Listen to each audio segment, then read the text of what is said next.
Papanoorin yung itong vlog na to kasi ano, 8.5 to ano.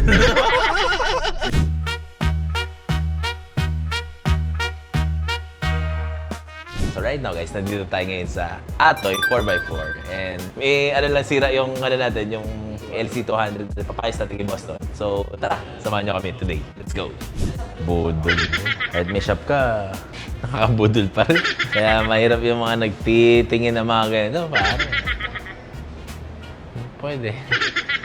Pag may BP51, sisilip ako sa ilalim, mali preload, 8.5 ka boy. Yung mga iba kasi, hindi na mabasa yung manual. Yan. No? Ikaw na nagbasa, Yan yung key point ha, hindi nagbabasa. Yan. Mali preload, so ganun-ganun lang tayo. Tapos lagyan natin yung tamang compression rebound. 8.5 na yun. 8.5 na. Tara, mararamdaman natin kung ano yan. This is dragging you to hell. Yan o, yung parang hindi ka dapat yung may bounce. gumaganan. May winch ba ito? Wala. Wala. Naramdaman mo, kahit mabagal na ako, parang dinadrag ka pababa. Siyempre sabihin, the BP51 was set at a wrong preload. So hindi lang siya basta install ng ano no, ng suspension. Oo pare. Gawain ko rin naman dati yan, hindi nagbubukas sa manual. So kung magpapakabit mo yan kayo sa iba, pabuksan mo yung manual para hindi na kayo mapa-8.5 sa akin. Ayun o, bumper. Bumper yun? Bumper yun. So didistansyahan natin. So, kada gawa pare 8.5. So yun yung ano. Pero bakit kumakaliwa?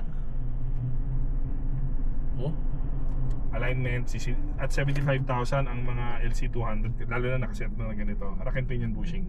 So kahit na ilaline kita, pero yung rack and pinion pwede ko subukan, since i-align camber na rin natin ito, ayusin na rin natin yung preload. Para pag ayos ng preload, baka pag binaklas natin, spindle na naman yung mga Andy yan. Ang benta to o pang-ari? Pang-ari to boss, kaya nga kinabit kay Sony ko eh. Yun. O magsispindle ka na. Ano? Spindle na ba natin to? Sinisipat mo na kanina eh. Yung compression niya okay ba? Okay naman. Check mo na lahat para ano. Sige. The suspension master of Atoy Custom. Ito yung secret weapon nila eh, ng mga Andy. Tepok kayo dito kay mga Andy. Nakita ko na kanina sinisipat eh. Alam ko na yung sinisipat ni mga Andy eh.